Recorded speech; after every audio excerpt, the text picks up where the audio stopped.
ഞാൻ മുഖ്യമന്ത്രിയായതിന്റെ അന്നു മുതൽ കേൾക്കുക മുഖ്യമന്ത്രി രാജിവെക്കണം, മുഖ്യമന്ത്രി രാജിവെക്കണമെന്ന്. അതെ, തർക്കമെന്ത്? മുഖ്യമന്ത്രി രാജിവെക്കണം. എനിക്ക് ഈ കൺവീനർ സ്ഥാനം മടുത്തു. അവനവന്റെ പാർട്ടി ഈ മുറവിളി പ്രതിപക്ഷത്തിന്റെ ഭാഗത്തു നിന്നല്ല, പ്രതിപക്ഷം കാര്യമുള്ള കാര്യത്തിനെ പറയൂ. ബഹുമാനപ്പെട്ട വിദ്യാഭ്യാസ മന്ത്രി ബാലഗംഗാധര മേനോൻ ഈ മന്ത്രിസഭയിൽ അംഗമാണോ അതോ പ്രതിപക്ഷത്തിന്റെ വ്യക്തമാണോ? ആ സംശയം എനിക്കുണ്ട്. ഞാൻ ഈ മന്ത്രിസഭയിൽ അംഗം തന്നെയാണോ? അല്ല, എന്നോടും എന്റെ ഗ്രൂപ്പിനോടുള്ള മുഖ്യന്റെ അവഗണന കണ്ട് ചോദിക്കുന്നത്. എനിക്കൊന്നേ പറയാനുള്ളൂ, മുഖ്യമന്ത്രി രാജിവെക്കണം. ഇയാൾ അവിടെ ഇരിക്കുക, മേനോൻ പറയട്ടെ. എനിക്കൊരു കാര്യം പറയാനുണ്ട്. മുഖ്യമന്ത്രി രാജിവെക്കണമെന്നൊന്നും ഞാൻ പറയുന്നില്ല, പക്ഷെ എന്നെ രാജിവെക്കുമെന്ന് ഞങ്ങൾക്കറിയാം. ഭൂരിപക്ഷത്തിന്റെ അഭിപ്രായം മുഖ്യൻ രാജിവെക്കണമെന്ന് തന്നെ. എന്നിട്ട് വേണം മേനോൻ അതിൽ കയറിയിരിക്കാം. അതെ തോമിച്ച, 25 കൊല്ലമായിട്ട് MLA-യും പല പല വകുപ്പുകൾ കൈകാര്യം ചെയ്തിട്ടുള്ള മന്ത്രിയുമാണ് ഞാൻ. മുഖ്യമന്ത്രിയാവാൻ ഇയാളെക്കാൾ യോഗ്യം ഞാൻ തന്നെ. ആ പൂതി അങ്ങ് മനസ്സിൽ വെച്ചാൽ മതി. ഇത്രയും അഴിമതി ആരോപണങ്ങൾ ഉണ്ടായിട്ടുള്ള ഒരാളെ മുഖ്യമന്ത്രിയായിട്ട് കേരളത്തിന് വേണ്ട. എന്റെ പേരിൽ ആരോപണങ്ങളേ ഉള്ളൂ, പക്ഷെ മുഖ്യമന്ത്രി അടക്കം പല മന്ത്രിമാരും നടത്തിയ അഴിമതികളുടെ വ്യക്തമായ തെളിവുകൾ എന്റെ കയ്യിലുണ്ട്. അയ്യയ്യേ, നിർത്ത്. നിങ്ങൾ ഇങ്ങനെ പരസ്പരം അങ്ങോട്ടും ഇങ്ങോട്ടും അഴിമതി കേസുകൾ വിളിച്ചു കുവിയാല് അതിന് മുതലെടുക്കുന്നത് ആരാ? പ്രതിപക്ഷം. ഇനി ഒരൊറ്റ തവണ പ്രതിപക്ഷം അധികാരത്തിൽ വന്നാ കേരളം ബംഗാള് പോലെ ആവും. താഴെ ഇറക്കാൻ പറ്റിയെന്ന് വരില്ല. അപ്പൊ പിന്നെ കിടന്ന് നിലവിളിച്ചിട്ട് ഒരു കാര്യമില്ല. നമ്മൾ ജനങ്ങളെ നന്നായിട്ട് പറ്റിക്കുന്നവരാ. പരസ്പരം പറ്റിക്കാതിരുന്നാൽ കാലാവധി തീരുന്നത് വരെ നമുക്ക് ഭരിക്കാം. അതുകൊണ്ട് മുഖ്യമന്ത്രിയെ മാറ്റേണ്ട ഒരു കാര്യവും തൽക്കാലം ഇവിടെ ഇല്ല. എന്തൊക്കെ ന്യായം പറഞ്ഞാലും മുഖ്യമന്ത്രി രാജിവെച്ചേ പറ്റൂ. ദിവാകരത്താനിക്ക് ഇതല്ലാതെ വേറെ ഒന്നും പറയാൻ. ഈ മുഖ്യൻ ഈ രീതിയിൽ ഭരണം ഇനിയും തുടർന്നാൽ KDF അടുത്ത തെരഞ്ഞെടുപ്പിൽ പച്ച തൊടില്ല. കൺവീനറെ, ഇതൊക്കെ പത്രക്കാരെയും TV-ക്കാരെയും വിളിച്ച് സർക്കാരിനെ കരിവാരി തേക്കാൻ ശ്രമിച്ചാൽ എനിക്കിതൊക്കെ ഹൈക്കമാൻഡിനോട് പറയേണ്ടി വരും. പേടിപ്പിക്കല്ലേ, എന്റെ ഗ്രൂപ്പിന്റെ ഹൈക്കമാൻഡ് ഞാൻ തന്നെ. അവറാജ, അധികകാലം മുഖ്യമന്ത്രി കസേരയിൽ സുഖമായിട്ട് ഇരിക്കാമെന്ന് കരുതണ്ട. മുഖ്യമന്ത്രിയെ കൊണ്ട് രാജിവെപ്പിച്ചേ ഞാൻ അടങ്ങും.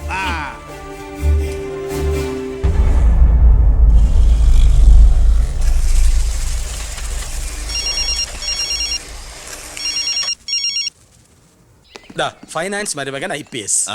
എന്താ നീ ഉടൻ ദിവാകരന്റെ ഗസ്റ്റ് ഹൗസിൽ എത്തണം. ഓ, ഉടനെ എത്തിക്കോളാം. രഞ്ജി, പണം കൊടുത്ത് ലോക്കറി വേ. ശരി. അല്ല, നിങ്ങൾ ബസ് ഓണേഴ്സും തൊഴിലാളിയും തമ്മിലൊരു പരസ്പര വിട്ടുവീഴ്ചയ്ക്ക് തയ്യാറായില്ലെങ്കിൽ ഈ സമരം ഒത്തീർപ്പാക്കാൻ പറ്റുമെന്ന് എനിക്ക് തോന്നുന്നില്ല. Excuse me. കളക്ടർ മരുമകൻ IAS. ഹലോ.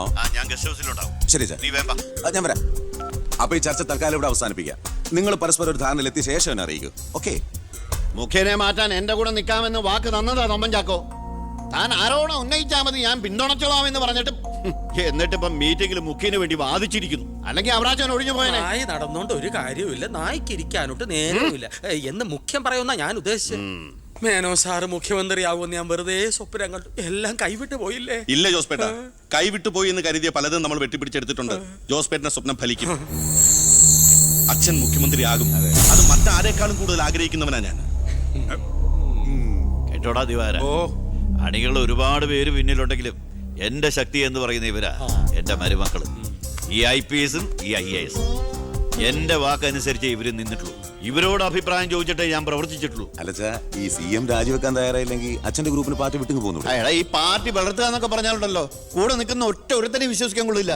വളരെ ശരിയാണ്. ഈ നിൽക്കുന്ന ദിവാര സാറ് ഒരു മന്ത്രിസ്ഥാനം കളഞ്ഞിട്ട് വരില്ല. വരുമോ? അല്ല, അത് പിന്നെ അറിയാടോ, മുന്നീന്നും പിന്നീന്നും കുത്ത് പ്രതീക്ഷിച്ചിട്ട് തന്നെ കൂടെ കൊണ്ടു നടക്കുന്നു. ഞാൻ ഒഴിച്ച്. അച്ഛാ, ഒന്നിങ്ങോട്ട്. പാർട്ടി വിടുക എന്നൊക്കെ പറഞ്ഞാൽ മണ്ടത്തരവാ. CM രാജിവെച്ചൊഴിയേണ്ട ഒരു സാഹചര്യം ഇവിടെ ഉണ്ടാക്കിയാൽ നിങ്ങൾ എന്തുണ്ടാക്കിയാലും ശരി മുഖ്യമന്ത്രി രാജിവെക്കണം. എനിക്കതേ പറയാനുള്ളൂ. നീ എന്താ ഉദ്ദേശിക്കുന്നത്? സ്വാശ്രയ കോളേജുകൾക്കെതിരെ വിദ്യാർത്ഥികളുടെ സമരം നടക്കുകയാണല്ലോ. അതെ. മുൻപന്തിയിൽ നിൽക്കുന്നത് മുഖ്യനെ പിന്തുണയ്ക്കുന്ന KSA. അത് വിദ്യാഭ്യാസ മന്ത്രിയായ അച്ഛനെതിരുള്ള മുഖ്യന്റെ കളിയാണ്. ആ സമരം വഷളാക്കണം. അതെന്നെയല്ലടാ ബാധിക്കുക. ഞാനൊന്ന് പറഞ്ഞോട്ടെ. സമരം ചെയ്യുന്ന വിദ്യാർത്ഥികളെ പോലീസുകാരെ കൊണ്ട് നമ്മൾ തല്ലിച്ചതയ്ക്കുന്നു. ആഭ്യന്തരം കൈയടക്കി വെച്ചിരിക്കുന്ന മുഖ്യനെതിരെ വിദ്യാർത്ഥികൾ തിരിയും. കേരളമാകെ ആളിപ്പടരുന്ന വിദ്യാർത്ഥി സമരത്തിന് മുന്നിൽ മുഖ്യൻ മുട്ടുമടക്കും. സാറിന്റെ ബുദ്ധി കൊള്ളാം, പക്ഷെ മുഖ്യൻ പറയുന്നല്ലേ പോലീസ്. പിന്നെ ഞാൻ പറഞ്ഞാ കേൾക്കുന്ന പോലീസുകാരും ഉണ്ട് ജോസ്പേട്ട. ASP അർഷൻ എനിക്ക് വളരെ വേണ്ടപ്പെട്ട ആളാ. ഞാൻ അച്ഛനോട് പറഞ്ഞിട്ടില്ല നമ്മുടെ മീനൂട്ടിക്ക് വേണ്ടി. Hello sir, how are you sir? Yes, കാര്യം മനസ്സിലായി. പക്ഷേ എന്ത് പ്രകോപനം ഉണ്ടായാലും പോലീസ് സംയമനം പാലിക്കണമെന്നാ CM-ന്റെ ഓർഡർ. എടോ, പോലീസിന് നൊന്താൻ നിങ്ങൾ കൈയും കെട്ടി നോക്കി നിൽക്കുവോ? അത് പിന്നെ പ്രത്യേകിച്ച് പറയണോ? എങ്കിൽ പോലീസിന് നോവും. പിന്നെന്താ ചെയ്യേണ്ടെന്ന് അറിയാമല്ലോ. ഇതാണ് കുശാഗ്ര ബുദ്ധി.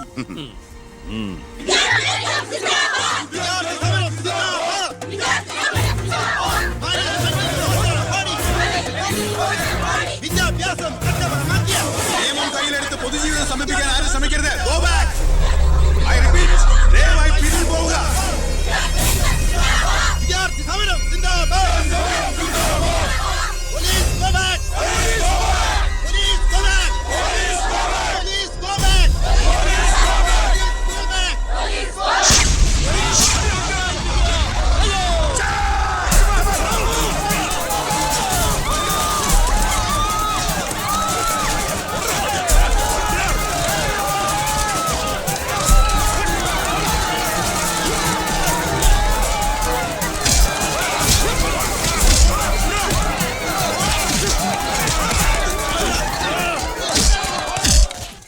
ഹലോ പവിത്ര, എന്തോ പോലീസ് പിള്ളേരെ തല്ലിച്ചതക്കിയത് എന്റെ മകളാ.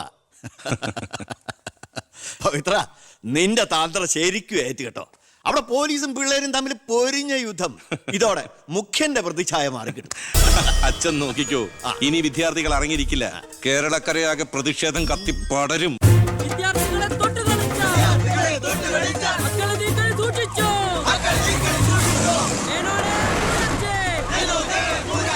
തന്നെ ഞങ്ങൾ എടുത്തോളാം.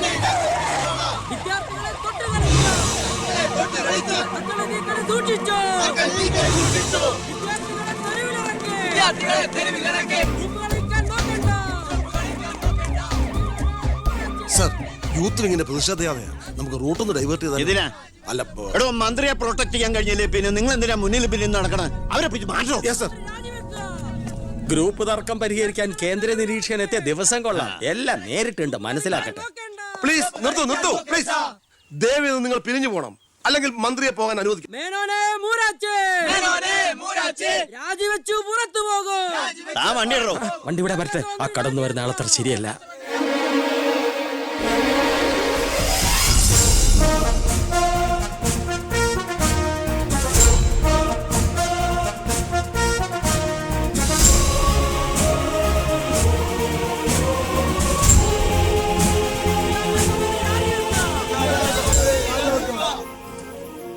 സാർ, അക്രമം അഴിച്ചുവിടാൻ വന്നവരല്ല ഞങ്ങൾ. മന്ത്രിയുമായി ഞങ്ങൾക്കൊന്ന് സംസാരിക്കണം. Hello, control room. CA Vijayan here. വിദ്യാഭ്യാസ മന്ത്രി ആരുടെ നെഞ്ചത്തൊക്കെയാ കയറാൻ പോണത്? നിങ്ങൾ എന്തിനാ എന്റെ വഴി തടയുന്നേ? വിദ്യാർത്ഥികളെ പോലീസ് മൃഗീയമായി മർദ്ദിച്ചു. ബോംബെറിഞ്ഞതിന്റെ പേരിൽ നിരപരാധികളെ പിടിച്ച് അത്തിട്ടിരിക്കുന്നതിന് നിങ്ങൾ ഉത്തരം പറയണം. അതൊക്കെ പോലീസ് വകുപ്പ് കൈകാര്യം ചെയ്യുന്ന മുഖ്യമന്ത്രിയോട് ചോദിക്കണം. അയാൾക്കെതിരെ സമരം ചെയ്യണം. അവനെയും കൊണ്ടുവാ. നിങ്ങളുടെ അധികാര മോഹങ്ങൾക്ക് വേണ്ടി പാവം വിദ്യാർത്ഥികളെ കരുവാക്കാൻ നോക്കണ്ട. ബഹുമാനപ്പെട്ട വിദ്യാഭ്യാസ മന്ത്രി ഉദ്ദേശിച്ച പോലെ ഇതിന്റെ പേരിൽ ഒരു വിദ്യാർത്ഥി സംഘടനയും സമരം ചെയ്യില്ല. അക്രമങ്ങൾ അഴിച്ചുവിടില്ല. അവരെല്ലാം തിരിച്ചറിഞ്ഞു കഴിഞ്ഞു. ഇവനാണ് പോലീസിന് നേരെ ബോംബെറിഞ്ഞവൻ. 3rd റേറ്റ് ഗുണ്ട വിക്ടർ സാമുവൽ. മന്ത്രി പറയണം ഇവൻ ഏത് കോളേജിലാണ് പഠിക്കുന്നതെന്ന്. ചക്കിന് വെച്ചത് കൊക്കിന് കൊണ്ടു. സമാധാനപരമായി സമരം നടത്തിയവരുടെ ഇടയിൽ നുഴഞ്ഞു കയറി ബോംബെറിഞ്ഞ എന്തിനാണെന്ന് ഇവൻ പറയും. ആര് പറഞ്ഞിട്ടാന്ന് ഇവൻ പറയും. പത്തിക്കട കോലം. പെർഫെക്റ്റ് കോലം. വിദ്യാഭ്യാസ മന്ത്രി രാജിവെക്കുക. വിദ്യാഭ്യാസ മന്ത്രി രാജിവെക്കുക.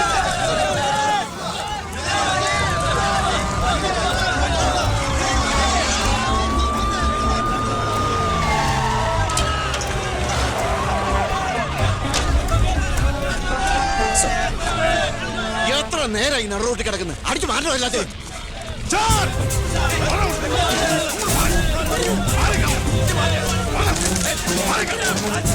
വയലിനായിട്ട് താനും തൂക്കിക്കോളൂ.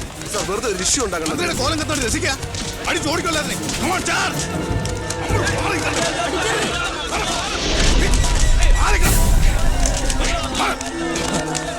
നമുക്കിത് ഓടി രക്ഷപ്പെടാൻ നോക്കൂ. വേഗം ഓടിപ്പോടോ.